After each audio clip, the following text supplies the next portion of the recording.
Hello, and welcome to Real Reviews. My name is Jameson Rabbit, and today I'm joined by a man who will eat up all your crackers and your licorice. His name is Mike Roth. It's not black licorice. We've already had this argument. I know. You know that black licorice is not my thing, but crackers are very good. If you have cheese and sausage, it's done. Oh, man, knock it out of the park.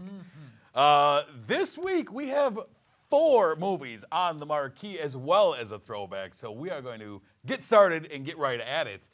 Michael, the first movie we have on the marquee this week is the newest Disney Pixar movie. It is called The Good Dinosaur. Well, let's talk about it. Hey, let's do so.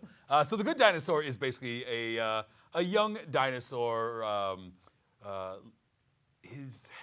Well, first you have to explain the comet doesn't hit the world. You're right, the comet doesn't hit the worare So Dinosaurs are still inhabiting the world. They are farming, they're living in families, they're just hanging out. Yeah. This family, they are farming the homestead, I guess.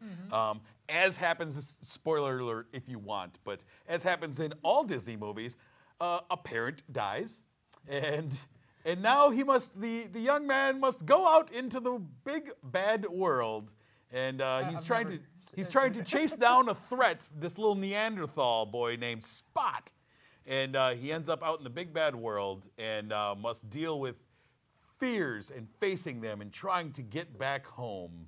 Sound familiar? Yeah, well, kind of. Lion King, Bambi, whatever. Yeah, so many movies. And so, I mean, ultimately, it looks good, as Pixar movies do. There's some scenes in here that I was debating whether it was animated or real, especially the nature scenes. That's, that looks like a photograph of a rock. When it comes to nature, then that's out of the park. Right. But it was staggered compared to the main characters. The main characters, Very I thought, cartoonish. were animated to the quality of the first Toy Story, which is fine. But these backgrounds were absolutely beautiful. Lush. The Disney movie that had dinosaurs with real background, remember? Dinosaur, yeah. Right. Kind of reminded me of that, but the animation wasn't as good. The background's superb, though. So, I mean, we have ranted and raved about how much we love Disney Pixar. Yeah. We talked about it last week, and I do enjoy it. Unfortunately, this movie it was aptly titled, I would say. It was The Good Dinosaur. It was nowhere near great. No. It was very uneven to me, and just the story just felt so tired. Pixar breaks ground with their stories. Yeah, they do. You take WALL-E. Who thought of that story? You take Up. Who year. imagined it? Inside Out, another one that came out of nowhere that we were like, I don't know, we'll see, and was amazing, 5-star movie. And this movie, okay, let's see, and it just felt like they had taken a step back and torn a page out of a script from one of their 1980s movies, and like, let's just remake that. Let's make it a dinosaur instead of a dog. Yeah. I think Pixar, they go back and forth. They have their highbrow movie and they have their lowbrow movie, and they like to flip-flop back and forth because even though this wasn't my cup of tea next to Inside Out or Up or WALL-E, other people will love this movie. Oh, no doubt. I mean, there's no doubt. That's why I say it's a good animated movie, I guess, and for the right crowd, they love it. My daughter absolutely loved it. Yeah. But it just, for someone who's seen all of them, I know exactly what's happening. There was so very few surprises thrown in there, and it just felt like it was a bit of lazy filmmaking to me out of a company that is pretty genius. But with me, I really thought it was kind of a meh film. It passes the time, but I didn't ever laugh out loud. I think the humor was very kind of Grand Ole Opry-like, and the animation was staggered of extremely brilliant in the background, but it made the main characters look really bad. Yeah. And that irritated me to no belief. I mean, there was some really creative scenes in there. Don't want to talk about it because if you go see the movie, I don't want to ruin the only parts I did like. Right, to yeah. you. Part that comes There's some interesting ideas and stuff like that, but overall, I was just passing the time. Yeah, I found myself just kind of staring at the screen a lot. Yeah. Being more entertained with my daughter watching the movie than And actually that's watching awesome. the movie. I really so wish, the experience was better than the movie. I really wish I brought a kid because, Well, it would have been less that's what it's creepy as for. well. Yeah. So, ultimately, what did you end up giving The Good Dinosaur? I gave it a very average 2.5. You got nothing else to do, or a free ticket, or you got kids, go see it. Yeah. Otherwise, wait until it's rentable or whatever. Yeah, I gave it 2.5 stars. It was just average, and average for Pixar is below average in my mind because it should be. I mean, they should excel. Even the movies, even the Pixar movies, I don't like. Like I don't like Ratatouille. I think it's not a good movie. But I see and I appreciate what they were attempting to do. I think they missed on it, but it was something that they were trying. Yeah. This movie was not trying at all. That's unfortunate. But Well, you can't try that hard every time. You got to bring your bar down low so the next one even seems better. agree. All right, what's the next movie we have, sir? Next one, we have a true life story about a man named Dalton Trumbo. A lot of people don't know who he is. He was one of those guys that was persecuted during a famous Hollywood witch hunt. The Red Scare. The Red Scare. Name of the committee, House of Un-American Activities. It was a committee that started back in World War II in order to find Nazis. And when World War II was over with, this organization went to communists. Hollywood was a huge target. 300 actors, producers, writers were blacklisted, and they could not work because of a huge witch hunt. In this movie, we have two of your evil characters who were a part of naming names and question people for the House of Un-American Activities Committee. We have Hedda Harper, and we have a man, John Wayne, who actually I didn't think performed a John Wayne good at all. They should have got an impersonator. John Wayne has been impersonated by millions. Anyways, we're back to the story. We show Dalton Trumbo. Starting off at the top of his game, he made some really great movies, but he couldn't put his name to it. He had to have other people accept his awards, and it's pretty much how his life was changed upside down and how people were treated for the sole difference of having a different idea. Right. Thank God this committee is no longer around. It went on for a long time, into the 70s. It went on till the 70s. By the beginning of the 60s, it was considered a joke. It may be restarting soon, though. Even Truman said that the most un-American thing that's going on right now is this committee. Well, and it's persecuting people just for your beliefs. Yeah. The blacklist was a very real thing that affected a lot of people. Yeah. Hollywood was a major part of it because the government had been using Hollywood in films as propaganda for years and years and years, and they were terrified that same thing would be used against them. Yeah. That those Reds would get in here and they'd use our own propaganda machine against us and turn the American public into a bunch of commies. But the crazy thing is, American was using our own propaganda machine. That's the thing. And so the blacklist was real, and all it was trying to fight your First Amendment rights. Yeah. You should be able to believe what you want to believe and think what you want to think, and that's what Dalton Trumbo kind of led the charge with his group of compatriots that kind of led the fight and it stood up for it and ultimately paid the price for it. Yeah, and don't think this was just a poor me story where the guy couldn't get work. He went to prison. He went to prison, but he and his group, because they did work surreptitiously under aliases, pen names. I mean, he won multiple Academy Awards for Best Picture. Yeah. But they got more work after being blacklisted than they did beforehand because they were writing just churning scripts as fast as they could. And that was the cool thing about this film was not only were these people blacklisted and they were treated poorly, but you also got to see them kind of stick it to the man at the same time. And that's what really makes this movie great, which I haven't talked about what I think about the film. The film is phenomenal. I think it's a really good placed movie because we kind of have history repeats itself. Yeah. Well, it's happening again today to a lot of people. Yeah. And we're not going to get into the politics right now, but it's true though. It's true. History repeats itself. This is what it's kind of highlighting. It was a little heavy-handed in its message. My only real complaint was I think the actress who played Hedda Harper, Helen Mirren. Helen Mirren. She I didn't think hit Hedda Harper as much as I wanted to. Hedda Harper was an extremely huge name. She was a character of her own, and she was kind of the inside man.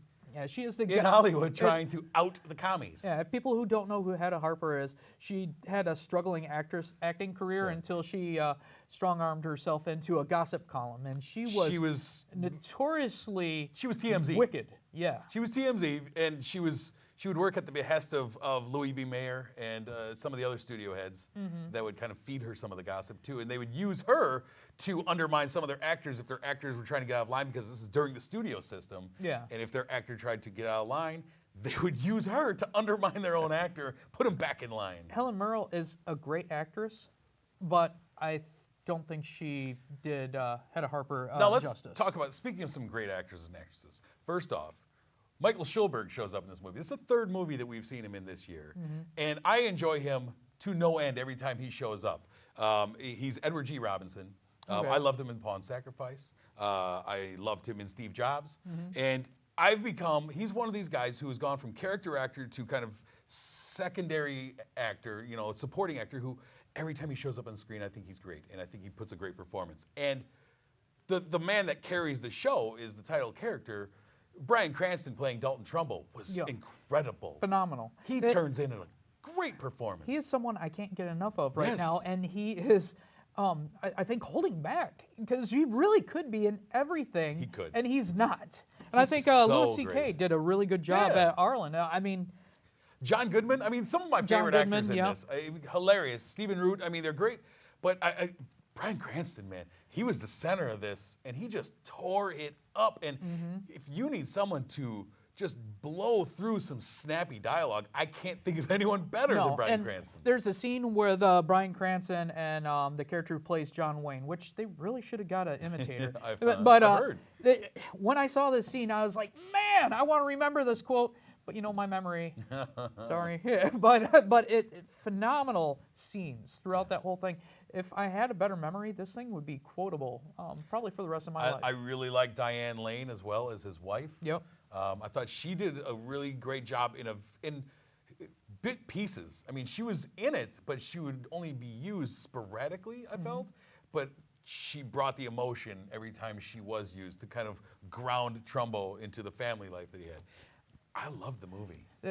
Okay, and then I had one other little flaw. It was Okay. extremely flawed. All right. I mean, a little flaw, but it bugged me a little bit. Yeah? I really like the character Arlen. Yeah. And in the movie, he passes on, and all of a sudden, I found out he had a whole other kind of life. And it was like, well, I just kind of wish they introduced me a little bit more to the background, because I really thought this guy was, it's just a homeless vagabond almost. He just kind of shows up. He had lung cancer, it seemed like forever. Right? Like, wait, I thought he was dying. Yeah, He's doing better now, I guess. And then all of a sudden, he's like, whoa, he's got a family? Yeah. How come I've never heard about this before? Yeah. It's a small thing. It's not going to trip up anybody through the movie. It is a great movie. Yeah. But I really enjoyed it. I ultimately gave Trumbo 4.5 stars. Highly recommend it. Yeah, I definitely really dig it.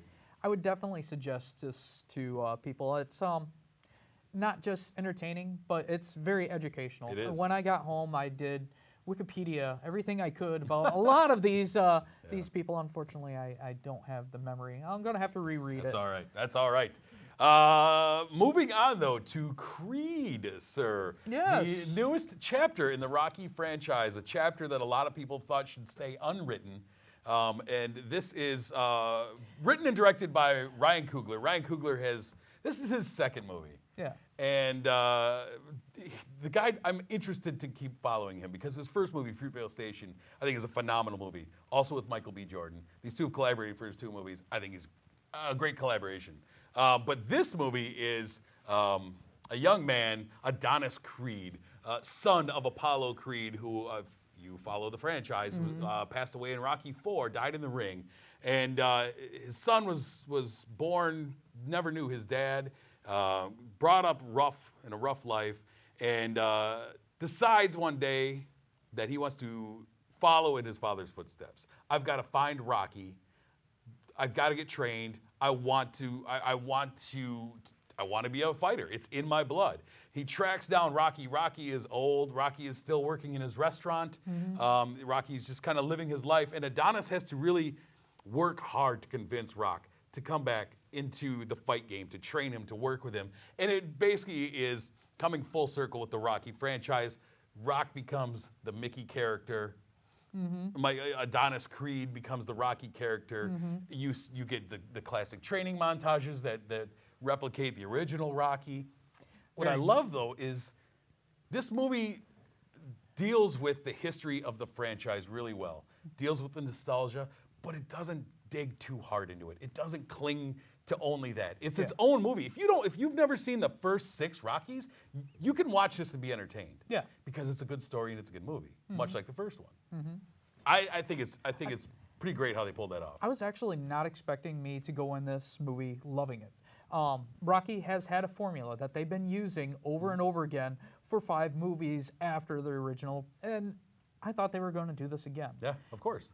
They didn't. They held back on some of the things that they wanted to do, like Stallone. Oh yeah, this guy's got to be like this. We're going to do this.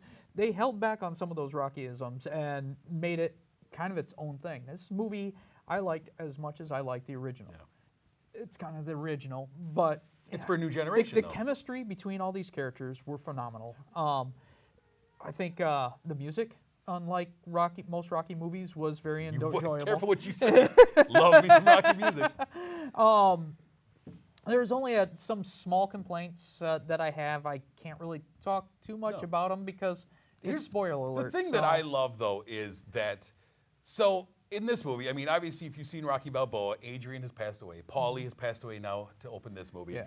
Rocky has grown. He's gone through the battles, the wars, the ups, the downs, and he's living his life now looking backwards rather than looking forward. He's surrounded himself by pictures and memories of the glory days. He's living in the past. He goes every day to visit Adrian and Paulie in the cemetery. He's a man who is looking backwards every day. Yeah.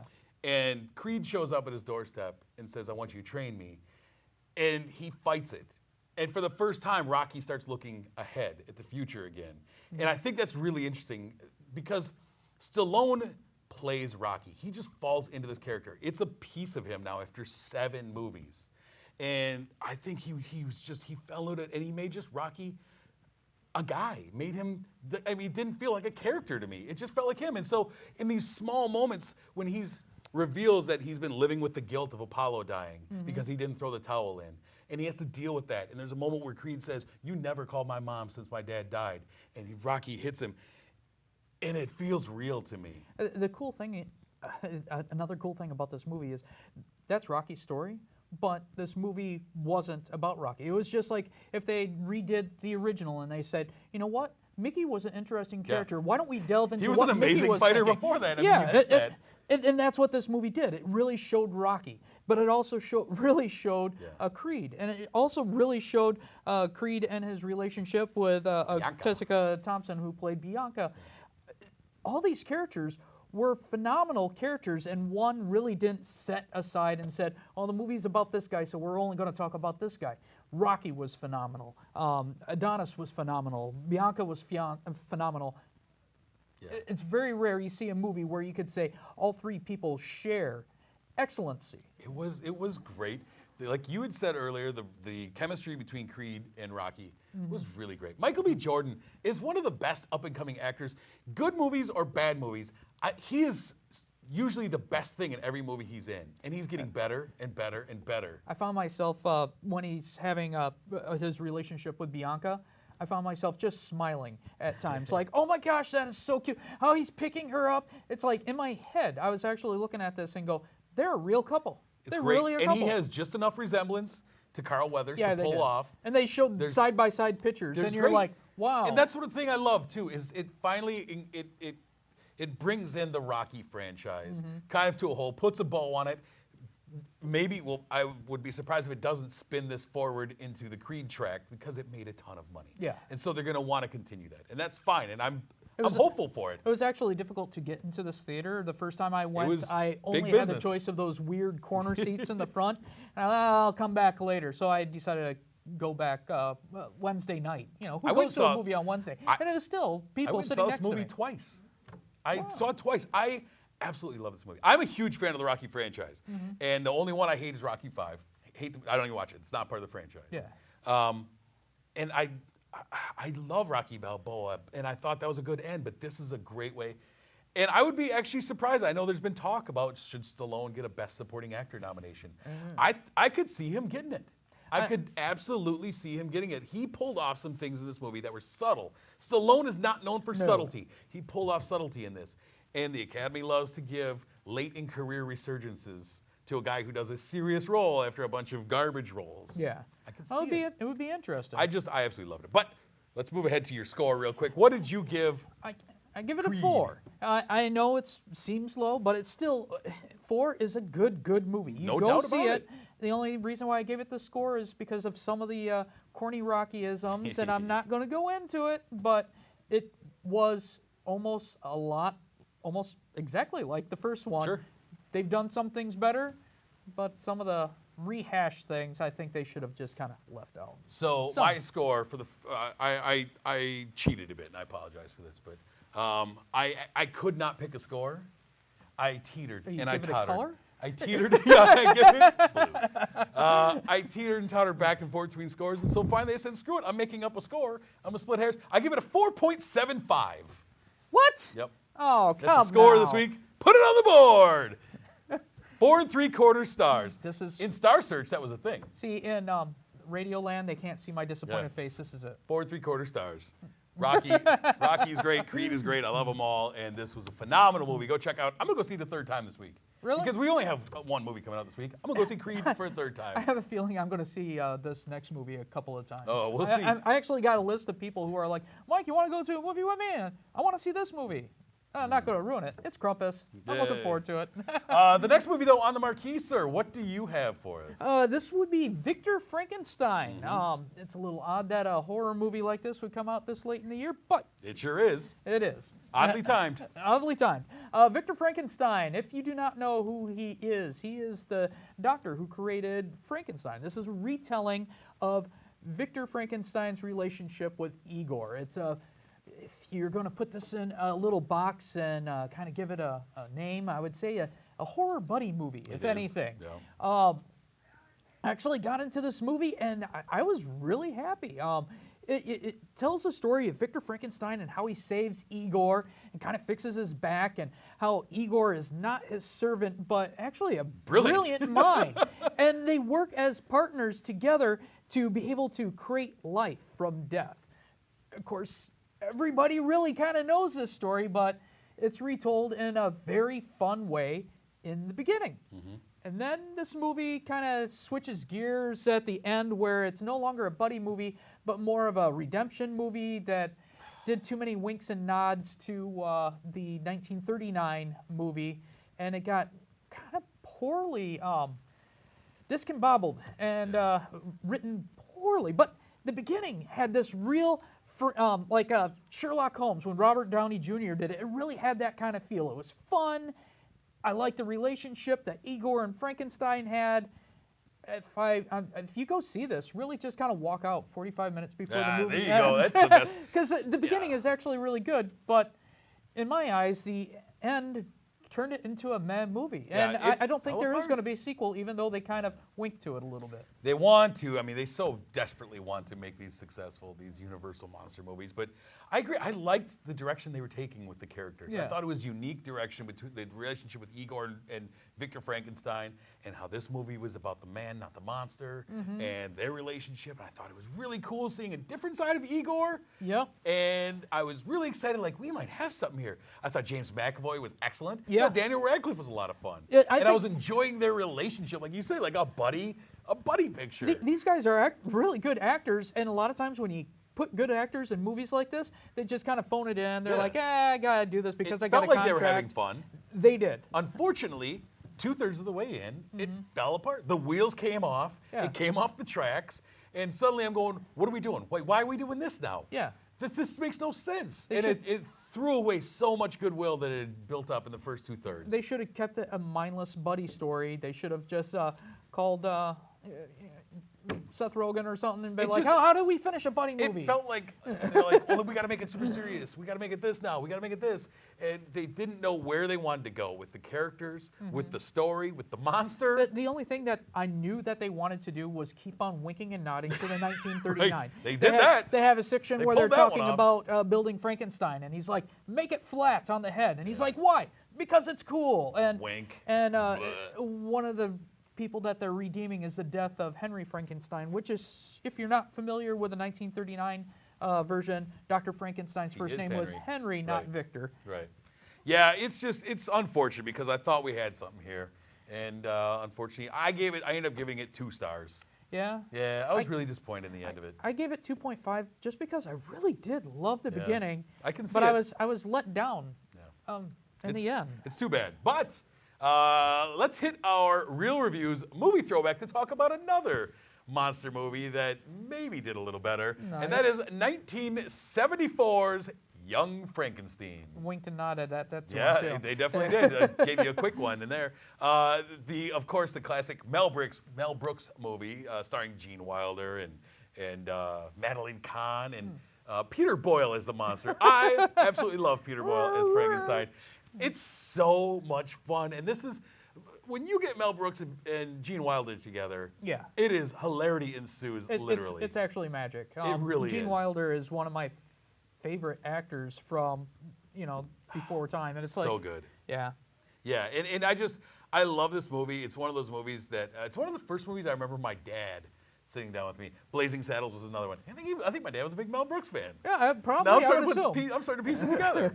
We're a big Gene Wilder fan, but this was another one that we would just crack up watching, and it holds up. Oh, yeah. I mean, I recently rewatched it for this, and I was amazed because it had been quite a while since I saw it. It really holds up well. I think it being in black and white actually helps it. I think it does too. Hold up. I think it does. Yeah, they didn't have to have it in black and white. They chose to do that, and it makes it still look fresh. Because they decide to go over the top when it's time to go over the top, and play it kind of close to the vest and other times, which makes going over the top more fun. I think next Halloween I'm going to glue a zipper on my neck. Let's do it. Let's do it. But we highly recommend checking out Young Frankenstein. Frankenstein. If you haven't seen it or you haven't seen it in a while, definitely go check it out. There are some great versions out there to be found. Next up, though, we are going to take a look ahead at the weekend of December 11th. We have 2 movies coming out that weekend, Michael. The first one is called In the Heart of the Sea. I'm looking forward to it. I have been seeing trailers for this movie for 1 full calendar year. Before American Sniper last year, I saw trailers for this. Yeah. That was last December. This better be a major release, right? Forget it. This is This is the story that based on the legend of Herman Melville's Moby Dick. This is supposedly the real story behind the legend. It's a great book. I've read that book. I've read Moby Dick. I haven't read Moby Dick. Oh. I've seen it. Yeah. We'll collaborate. Book club. That's what I'm hearing. James and Michael's book club. Join us. The next movie we have that weekend is a movie that I've been looking forward to for a while. It is called Legend. Legend is about the Cray brothers, both of them played by Tom Hardy as twin brothers, taking over, running the mob in 1940s London. I believe it was 1960s London. I think it was actually. So if you love Tom Hardy, you get 2 of them, and I like that. Another movie I'm looking forward to. I really am. Yeah, I think it looks pretty great. So those are the 2 movies that will be coming out the weekend of December 11th. Before we leave you, though, of course, we have to thank our sponsor, Marcus Theaters, the Palace here in Sun Prairie. Thank you for sponsoring the show. We do appreciate it. Go check out the theater. Go see it. Sit in a Dream Lounger. We have amazing movies coming up this month. Go check them out. Go see Creed right now. Just walk away, go watch it right now. Sit in a Dream Lounger. That's my recommendation. Yeah. Unless, you're finishing up the show. Watch the credits. Right, do that too. If you want to find more from us, you can do so on Facebook. Search Real Reviews TV. You can find us on Twitter at Real Reviews TV. We've been posting some things on there, some trailers and some thoughts and such. You can find more from us as well. If you want to find some back issues, I guess, maybe, of this show, you can go on to ksun.tv. You can find almost 2 years worth of episodes of us, find out what we thought, maybe find out what our favorite Christmas movies were from last year. Or even get our address, send us a Christmas gift. Uh-oh, that's creepy. But until next week, we're going to be talking about Krampus and maybe something else. We got some surprises up these sleeves. We'll see. But my name is Jameson. I'm Mike Roth. Thanks for watching.